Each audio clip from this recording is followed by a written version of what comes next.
This is the true story of what actually happened to AMC stock. Ooh, what's good, my fellow stock market freaks? It's your boy Kevin. Welcome back to the channel. Today's video, we're going to be talking about what actually happened to AMC stock. I got the chart put up on the screen, and it was a crazy ride. There's no disputing that it was a crazy ride, as AMC stock broke out from under $2 per share, and boom, it went all the way up to $72 per share. But after every Starbucks barista in the United States had told their manager to kick rocks and take them off of the schedule because they no longer needed a job, because they were going to get rich, they invested their entire life savings into AMC stock. Every technical college student in the United States had taken their financial aid checks and invested it in AMC. They dropped out of college because they knew that they didn't need to go to college. College was for the suits. College is for the deadbeats who needed a job. They didn't need a job because they had AMC stock. They had joined the Ape Army, and the Ape Army was strong. It was growing, and it was gonna send AMC stock to the moon. But little did they know that the market is always right. The market never lies, and you can trick it for a little bit, but eventually stocks come back down to their true valuation. So today we're going to be telling the story of what happened to AMC stock and what is next for AMC, the company, and the stock. Let's break it down. Let's get it. It all started with GameStop, ticker GME. Back in late 2020, December of 2020, it started to pick up a little momentum. We were trading for around $6, $7 per share when it all picked up. Social media and social media finance, YouTube channels, Twitter channels, Instagram feeds were blowing up. No longer were retail investors getting their media from Fox Business or CNBC. We were getting it from social media.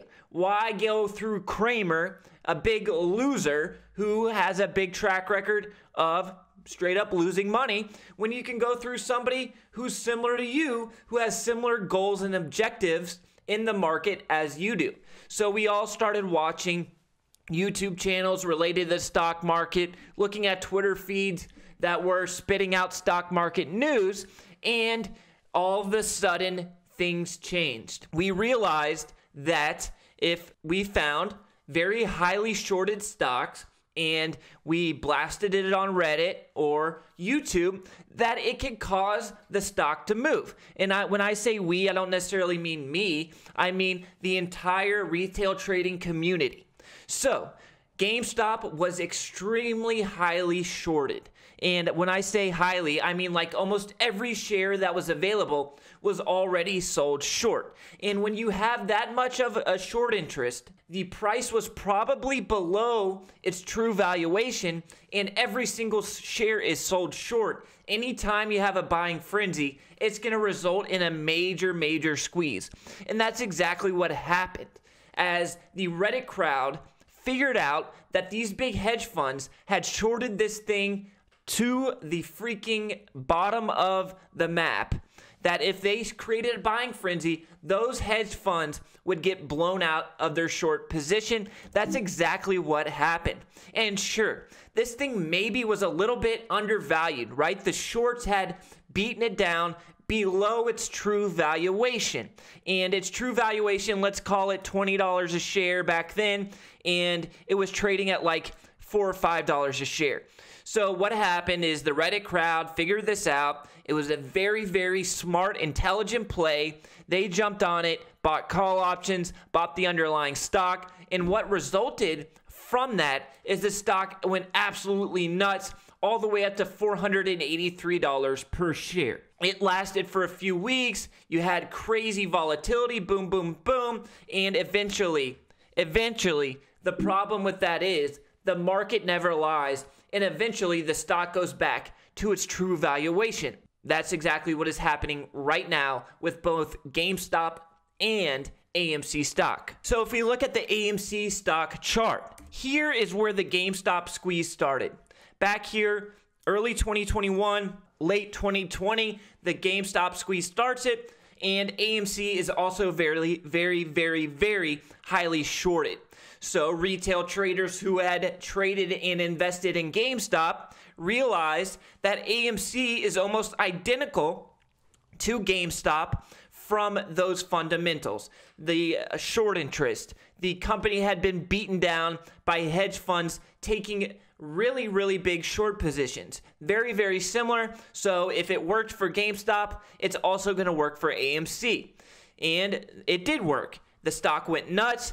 For the next 2-3 months, you go from $2 per share to $80 per share, an absolute monster move. An army was formed, the Ape Army. The AMC retail crowd banded together, formed the Ape Army, and that is where the problem begins. The entire time, GameStop and AMC, they were trades. The only way this works, the only way you can make money in a trade like this is if you take profit. If you're looking for an investment from a shit company, and that's what these companies are, GameStop and AMC, maybe they were undervalued at that point. At that point, they were undervalued. But why did these short sellers short these stocks? It wasn't because they were good companies, right? These guys aren't stupid. Maybe they played their hand too heavy. Maybe they were too exposed from the short side. They went too big on the short side. There's no doubt about that. But they're not stupid. The companies were flawed. The business models were flawed. They were bleeding money out of their ass. They were hemorrhaging money. So they shorted the stock. And here's where the problem comes. Retail traders often have a problem distinguishing between a trade and an investment. The reason that they're retail traders and not professional traders or investors is because they don't know what they're doing. They have little experience, and they're trying to turn that little amount of money into a fortune. And that doesn't work. Very rarely does that work. You're probably better off going to buy a lottery ticket. But they banded together, and they said that they were going to hold firm. They were going to hold the line. They put a line in the sand, and they were never going to sell. And that's where the problem begins. When you turn a trade into an investment because you want more, the greed takes over. That is where the problem lies. And on the way up, if you were smart, you were peeling off profit on the way up. But most of these traders and investors, they wanted more. They wanted the moon. So the short squeeze ran its course. The short squeeze happened. Hedge funds got blown up. They had to cover their position. It resulted in a big move. But there was a chance. There was a chance for AMC stock to change its business model, to make the fundamentals align with the valuation of where the stock was trading at. But AMC could not do that. What they did was that they did 10 stock offerings. It wasn't 10, I'm exaggerating, but they sold a ton of stock on the open market to raise capital. It was a flawed company. They were bleeding money. They were going to go out of business during the pandemic unless they raised capital. And when you raise capital, when a stock or a company raises capital, they sell stock on the open market. When a company starts diluting the float, it is not good for the stock's price, because the more shares that are out there and you're trading at a similar price, that means the valuation goes up. In order for the market dynamics to stay in line, the stock price needs to come down to meet that same valuation, because there's more shares to be traded on the open market. Here we're looking at an SEC filing where AMC is doing a stock offering up to 11.5 million shares. And if you had any market knowledge at all, you would have gone and looked at this SEC filing. You would have gone down to risk factors.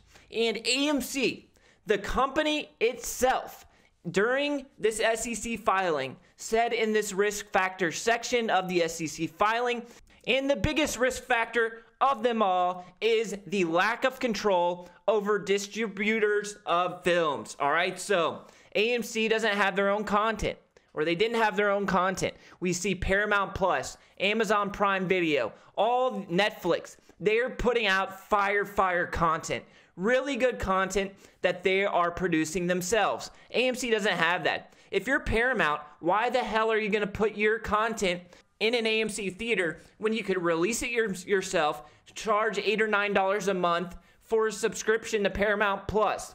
You're making more money via that route than you would releasing the film to AMC. So these streaming services are crushing AMC and the movie theater industry in general, and that is something that I saw with, it was so blatant to me.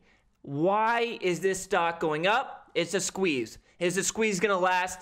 Absolutely not. You have the stock just printing shares, 400 million shares. So the stock's diluted. The company's business model is flawed, but people kept buying. People kept buying because of the hype, because of the social media hype, and that pisses me off. I'm typically not the type of person to say I told you so, but I put out SOSs. I put out warnings to the ape community saying, don't do this. You're going to end up being a bag holder and losing money. And the comments were absolutely hilarious. This is a video that I did on July 19th, 2021, saying my thoughts on AMC stock.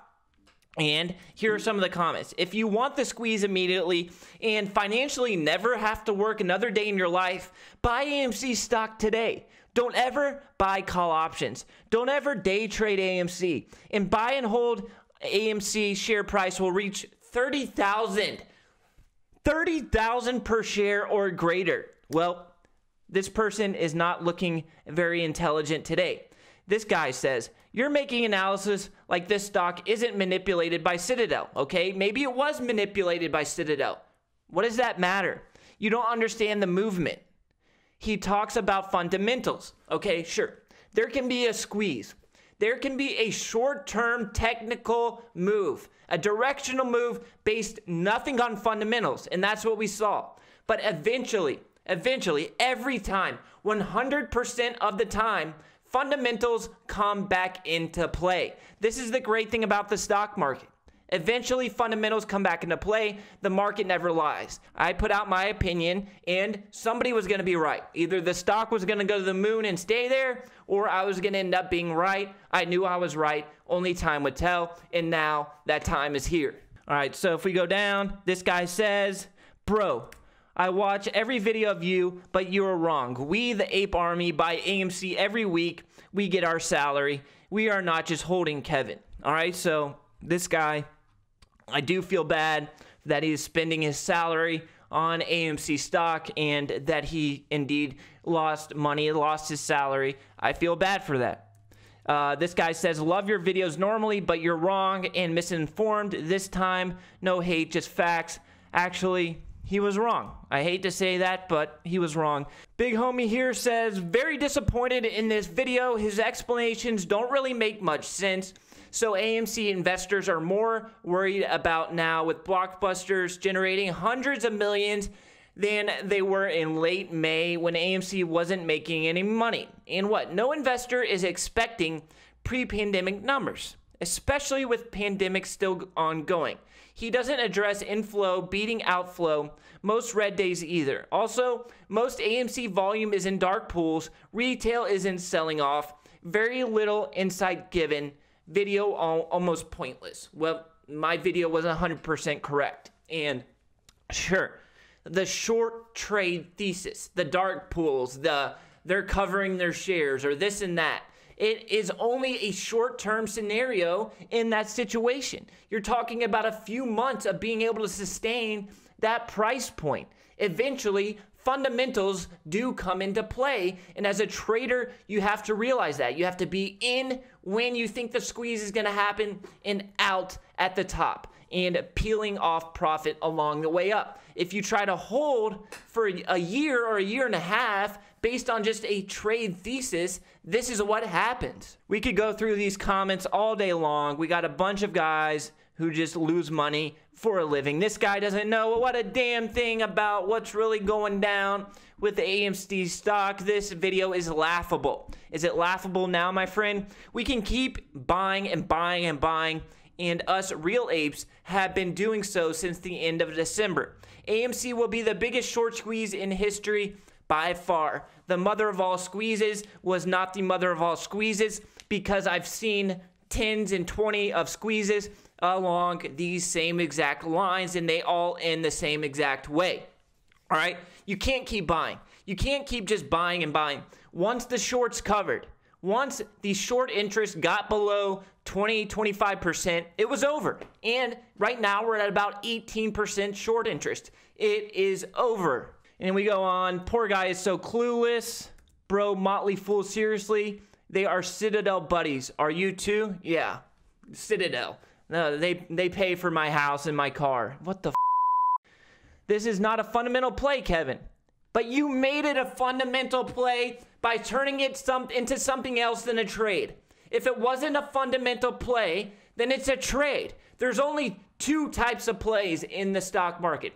There's a trade and there's an investment. If it's based on fundamentals, it's an investment. If it's not, it's a trade, and you have to treat it as such. If you start treating it as an investment and you hold long term, you're going to get burned. So just to recap what happened to AMC stock, you had the squeeze, you had extremely high short interest, you had hedge funds overplaying their hand, smart retail traders caught wind of it, they leveraged this high short interest, caused a major movement, a squeeze, and the smart traders, the smart retail traders, they got in, they got paid, and they got out. But what happened was the social media movement ended up crushing retail traders.